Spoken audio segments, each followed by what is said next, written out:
तो आप लोगों को पॉलिटिकल साइंस का एग्जाम कैसा रहा? अच्छा, बढ़िया। कितने आ जाएंगे? 80 मार्क्स का है, कितने आ जाएंगे? 75, 70।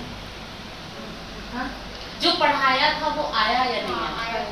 पूरा वही आया था। चीटिंग करने की जरूरत पड़ी है ना? नहीं पड़ी।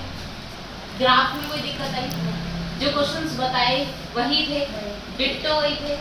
तो आप लोगों को इतना ट्रस्टेड होना चाहिए। अब आपको क्या देखना है, देखो बोर्ड की एग्जाम की तैयारी है, तो अभी ये फर्स्ट राउंड के एग्जाम हुए हैं, हाफ ईयरली एग्जाम हुए हैं, अभी आपके मॉक टेस्ट भी होने हैं, यूपीज भी होने हैं। चीटिंग मत करना किसी में। जितने मार्क्स आते हैं, आप चाहे पास हो फेल हो, डजेंट मैटर। आपको क्या करना है, आपको अपनी गलती इंप्रूव करनी है। बस आपको फोकस ही यही होना चाहिए कि मेरे को चीटिंग तो करनी नहीं है बिल्कुल भी, बस मेरे को जो करना है वो अपना पेपर में करना है।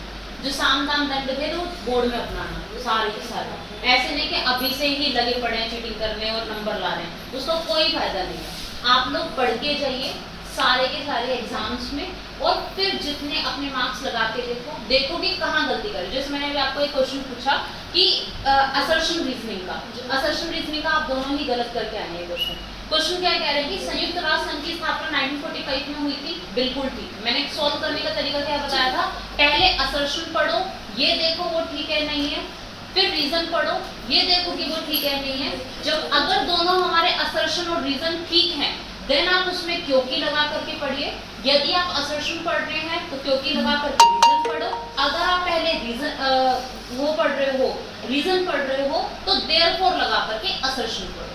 अगर दोनों सही बैठ रहे हैं तो आप ये लगाइए कि ए और आर दोनों सही है और ये सही व्याख्या कर रहे हैं। अगर आपको ऐसा लग रहा है कि ये इसकी एक्सप्लेनेशन नहीं कर रहा, तो आप उसकी एक्सप्लेनेशन नहीं कर रहा। लेकिन आप ये तो पता लगा लो कि संयुक्त राष्ट्र संघ की स्थापना सन 1945 में हुई थी, तो बिल्कुल 100% ठीक है।